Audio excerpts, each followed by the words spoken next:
सभी को मैं नवनीत गौतम आप सभी का स्वागत करता हूं अपने YouTube चैनल में। तो फिजिक्स 12th क्लास में आपका चैप्टर चल रहा है इलेक्ट्रिक चार्ज एंड फील्ड्स। उसके अंतर्गत मैंने आपको गॉस थ्योरम पढ़ाने के बाद गॉस थ्योरम के एप्लीकेशंस आपकी मेन हेडिंग चल रही है। तो मेन हेडिंग क्या है आपकी? Applications of Gauss theorem. तो गॉस थ्योरम के एप्लीकेशंस के अंतर्गत मैंने आपको दो एप्लीकेशंस करा दिए थे।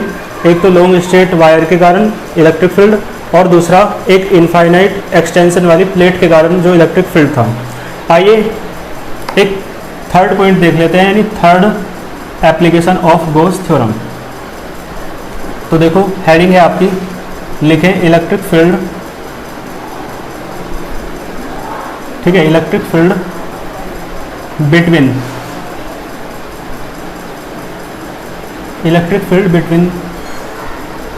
The plates.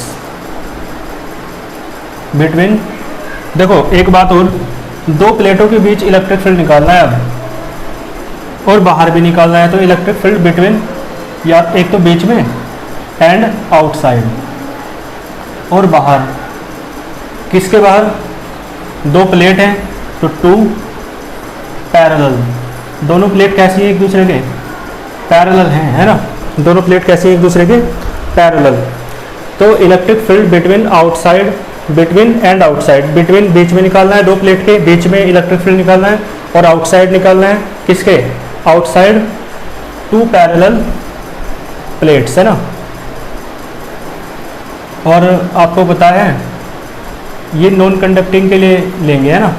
नॉन कंडक्टिंग के लिए डेरिवेशन तो पता है आपको, कराया था मैंने। नॉन कंडक्टिंग वही आपके सिलेबस में है ना। Two non conducting plates, plates कह सकते हो, है ना। सीट कह सकते हो,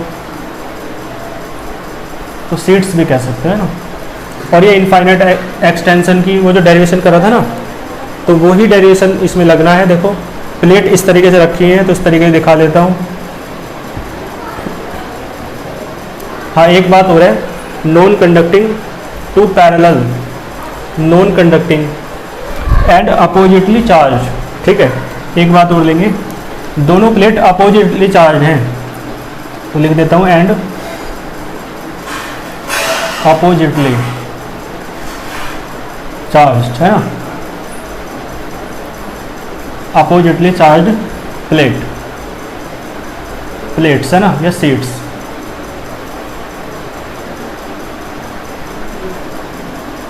बात समझ आ रही है?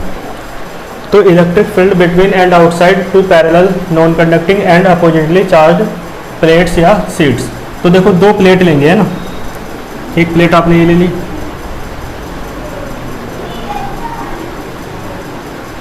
क्लियर है। एक प्लेट आपकी ये हो गई, और दूसरी प्लेट यहाँ ले लो, है ना। दोनों पैरेलल है ना, तो इस तरीके से बना लो। बताओ कोई दिक्कत हो तो दो पैरेलल प्लेट हैं और अपोजिटली चार्ज है, यानी एक पर यदि पॉजिटिव चार्ज है तो दूसरी पे कैसा है? Negative charge. चार्ज अंदर नहीं बनाना है ना, क्योंकि मैंने जब डेरिवेशन कराया था तो बताया था सरफेस पर चार्ज है दोनों तरफ, है ना, और नॉन कंडक्टिंग है। इस कारण से जो चार्ज है वो इस साइड का इस साइड नहीं आ सकता, और इस साइड का इस साइड नहीं आ सकता। तो चार्ज आप यहाँ बनाओ इस तरीके से, क्लियर है। और दोनों प्लेट कैसी हैं? Oppositely charge. बताओ कोई दिक्कत हो तो? ये पॉजिटिवली चार्ज हो जाएगी तो ये नेगेटिवली चार्ज हो जाएगी, क्योंकि दोनों अपोजिटली चार्ज है ना।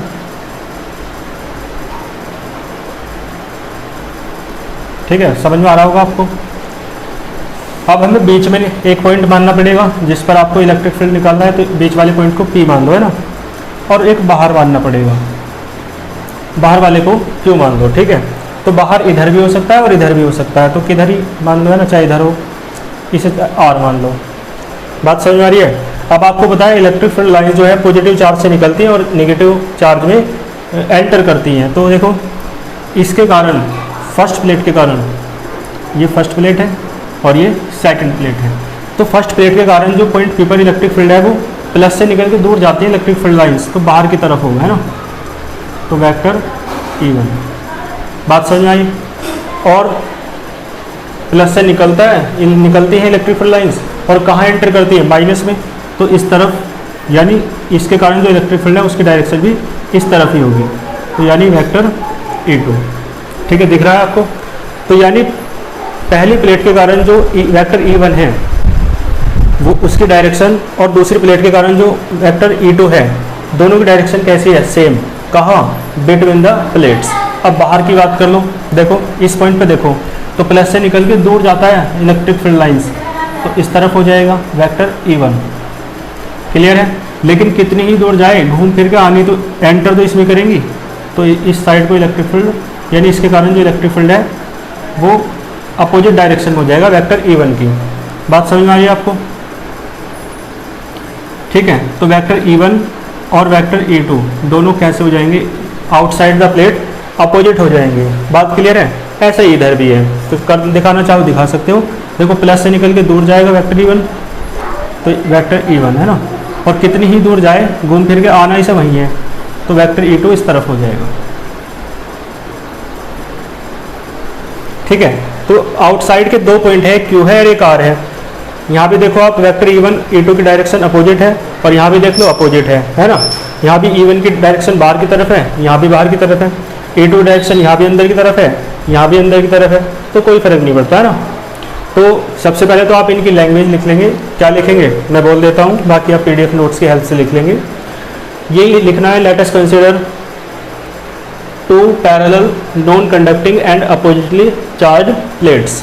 ठीक है, तो अपोजिटली चार्ज है, मान लो इस पर प्लस Q चार्ज है और इस पर माइनस Q चार्ज है, तो कहेंगे ये यहाँ तक कह दिया, let us consider two parallel non conducting and oppositely charge plates of charges plus Q and minus Q respectively. यानी पहली चार्ज प्लेट पर तो चार्ज है प्लस Q और दूसरी प्लेट पर चार्ज है माइनस Q। बात समझ में आ रही है? चलो, तो यहाँ तक समझ में आ रहा होगा आपको। अब देखो और क्या कहना है, वी हैव टू फाइंड, हमें फाइंड करना है, we have to find electric field between the plates and outside the plates. यहाँ तक समझ आया? बस इससे ज़्यादा कहने की कोई आवश्यकता नहीं है। हाँ, ये कह सकते हो है ना, वो देखो वो बस जनरली तो इतना कहना है। अब इसके बारे में जो बात करनी है वो मैं पर्टिकुलरली करूँगा बोर्ड पे, है ना। तो आप अच्छे से पढ़ते रहें, बहुत अच्छे से। और हाँ, आप लोगों ने कमेंट किए एक दो ने, है ना, आयुषी का कमेंट था और आकांक्षा का, है ना, तो पता चल जाता है कि कौन कौन स्टूडेंट पढ़ रहे हैं, तो इसलिए कमेंट जरूर किया करें ना, है ना। अब तो मुझे पता चल जाएगा, नाम तो चाहे आप एक ही बार लिखें, लेकिन कमेंट जरूर करें, है ना। भले मैं ये नहीं कह रहा आप तारीफ करें कोई ऐसा, लेकिन कमेंट जरूर करें, यस सर तो लिख ही दें, है ना, जिससे पता चले कि आप लोग वीडियो देख रहे हैं। आगे देखें, यहाँ तक समझ आया आपको। अब पहले हेडिंग देखो, इसमें पहली हेडिंग क्या हो जाएगी, बिटवीन द प्लेट्स, क्योंकि हमें क्या निकालनी है, इलेक्ट्रिक फील्ड निकालना है, या इलेक्ट्रिक फील्ड इंटेंसिटी निकालनी है between the plates. Between the plates कह दो, या कह दो at point P, at point P। बात समझ में आ रही है? चलो, तो यहाँ तक समझ में आया आपको, बिटवीन द प्लेट्स कह दो या एट पॉइंट P कह दो। आगे चलते हैं फिर, देखो यहाँ पे देखो आप, बिकॉज एट पॉइंट P पर द डायरेक्शन ऑफ, ये एक काम करो, डायरेक्शन की बात बाद में करेंगे, पहले वेक्टर E1 और वेक्टर E2 की जो वैल्यू है, मतलब फॉर्मूला है, वो लिख लेते हैं।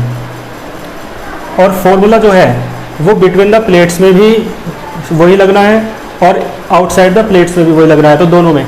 तो आप फर्स्ट हेडिंग डालने से पहले मतलब फॉर्मूले लिख लेते हैं यहाँ पे, है ना, लैंग्वेज के बाद फॉर्मूले। तो इसमें आप लिखना इलेक्ट्रिक फील्ड इंटेंसिटी या electric field due to a non conducting, वो जो डेरिवेशन कल कराया था वही वाला डेरिवेशन की हेल्प लेनी है, क्योंकि ये प्लेट वही वाली है, ये प्लेट भी वही है, ये भी वही है, लेकिन यहाँ पे पॉजिटिव चार्ज है, इस पर नेगेटिव चार्ज है। तो electric field due to a non conducting, है ना, प्लेट। क्लियर है? वो डेरिवेशन आपके याद है, मैंने बताया था E इक्वल्स टू क्या था, सिग्मा अपॉन 2 एप्सिलॉन नॉट। बताया था कि कंडक्टिंग प्लेट है तो 2 हट जाएगा अपोन से, और नॉन कंडक्टिंग है तो अपोन में 2 रहेगा। बस इस चीज़ में आपको कंफ्यूज नहीं हो ना। तो E बराबर क्या होता है, सिग्मा अपॉन 2 एप्सिलॉन नॉट। लेकिन आप पहले पॉजिटिव प्लेट के लिए करो, है ना, 4 पॉजिटिवली चार्ज प्लेट। भाई पहले हम पॉजिटिवली चार्ज प्लेट के लिए कर रहे हैं, ठीक है, यानी है ना, प्लेट का नाम क्या है, प्लेट 1।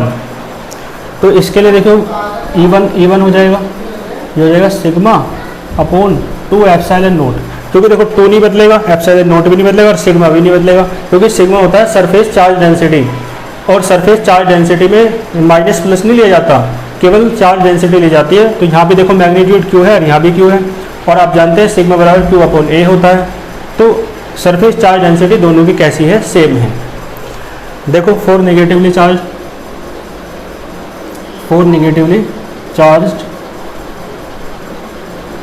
प्लेट है ना, ये हो जाएगा सेकंड। तो E2 क्या हो जाएगा, सिग्मा अपॉन 2 एप्सिलॉन नोट। दोनों के लिए कैसा रहेगा, बिल्कुल सेम रहेगा। यहाँ तक दिख रहा है आपको, वो नीचे का नहीं दिख रहा आपको, है ना, एक मिनट रुकिए जरा, नीचे का दिखेगा, अब दिख रहा होगा, है ना। चलो, तो यहाँ तक समझ आया, E1 भी निकाल लिया, E2 भी निकाल लिया आपने। अब बस हेडिंग देखो पहले, तो मैं बात कर रहा था एट पॉइंट P पर आप देखें वेक्टर E1 और वेक्टर E2 की जो डायरेक्शन है वो अपोजिट है पॉइंट P पर। हाँ, कैसे, ये सेम है, सेम। तो at point P because the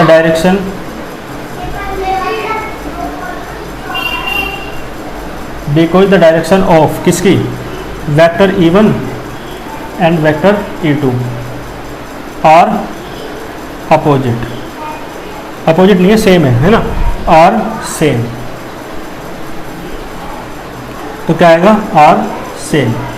और जब सेम डायरेक्शन है तो आपको पता होता है सेम डायरेक्शन में रिजल्टेंट निकालने के लिए उन्हें ऐड कर देते हैं, और जो अपोजिट डायरेक्शन में रिजल्टेंट निकालने के लिए उन्हें माइनस कर देते हैं। तो देखो सो रिजल्टेंट क्या, सो रिजल्टेंट इलेक्ट्रिक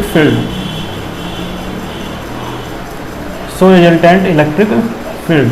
तो देखो E बराबर क्या हो जाएगा आपका, E1 प्लस E2, वेक्टर मत लगाओ चाहे, तो E बराबर क्या आ जाएगा, E1 की वैल्यू देखो वही है सिग्मा अपॉन 2 एप्सिलॉन नोट, और E2 की वैल्यू भी वही है सिग्मा अपॉन 2 एप्सिलॉन नोट। तो देखो क्या आ जाएगा, 2 सिग्मा अपॉन 2 एप्सिलॉन नोट, 2 से 2 कैंसिल, तो E बराबर आ जाएगा सिग्मा अपॉन, देखो 2 तो हट गया, तो क्या आ जाएगा, सिग्मा अपॉन एप्सिलॉन नोट। तो यानी प्लेट्स के बीच यदि इलेक्ट्रिक फील्ड इंटेंसिटी या इलेक्ट्रिक फील्ड आपसे पूछा जाए तो भी वही होता है जो कंडक्टिंग प्लेट के लिए था, है ना, यानी अपोन में 2 नहीं होता। बस ये बात ध्यान रखेंगे, इसे नोट कीजिए। यहाँ तक आपको कोई प्रॉब्लम हो, है ना, तो आप कमेंट बॉक्स में बता दिया करो, ठीक है। तो देखो सेकंड पॉइंट क्या है, फर्स्ट तो आपको समझ में आया, पॉइंट P पर निकाला, बिटवीन द प्लेट्स निकाला, है ना। अब बात करते हैं आउटसाइड द प्लेट, तो इसे आपने नोट कर देंगे, वीडियो को पॉज करके या स्क्रीनशॉट ले लेंगे। आगे देखो क्या करना है, बिटवीन के प्लेस पे क्या आ जाएगा, सेकंड पॉइंट हो जाएगा आपका आउटसाइड द,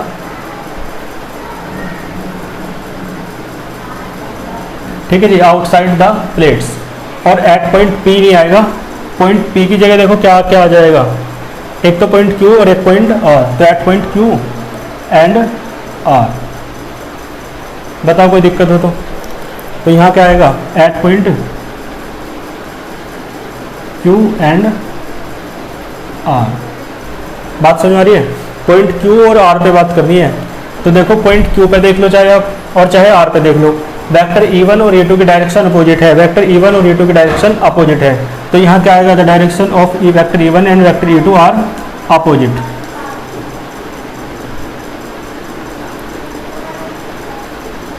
ठीक है जी। तो so resultant electric field, plus की जगह क्या आ जाएगा, माइनस, क्योंकि मैंने आपको बता रखा है ना, जब डायरेक्शन अपोजिट होती है तो माइनस आ जाता है। तो यहाँ देखो माइनस आ जाएगा, और मैग्नीट्यूड कैसा है दोनों का, सेम। ठीक है, तो मैग्नीट्यूड सेम है, तो ये मैग्नीट्यूड सेम है और साइन में अपोजिट है, तो कैंसिल हो जाएंगे, क्या आ जाएगा, इलेक्ट्रिक फील्ड 0 आ जाएगा। इसका सीधा सा मतलब है कि प्लेटों के बाहर जो इलेक्ट्रिक फील्ड है ना, दो पैरेलल अपोजिटली चार्ज जो प्लेट हैं उनके बाहर इलेक्ट्रिक फील्ड, चाहे इस प्लेट के बाहर या चाहे उस प्लेट के बाहर, वो कितना होता है, 0 होता है। बात समझ आई आपको। तो इसका मतलब है ये डेरिवेशन आपका कंप्लीट हुआ। हमें एक तो बीच में, प्लेटों के बीच में निकालना था इलेक्ट्रिक फील्ड, और एक साइड में निकालना था, मतलब आउटसाइड बाहर निकालना था। तो फर्स्ट पार्ट में मैंने आपको इनसाइड, देखो बिटवीन की जगह इनसाइड भी कह सकता है ना, इनसाइड यानी भीतर, तो प्लेटों के भीतर यानी प्लेटों के बीच में भी निकाला और प्लेटों के बाहर भी निकाला। तो ये डेरिवेशन आपको समझ में आया होगा।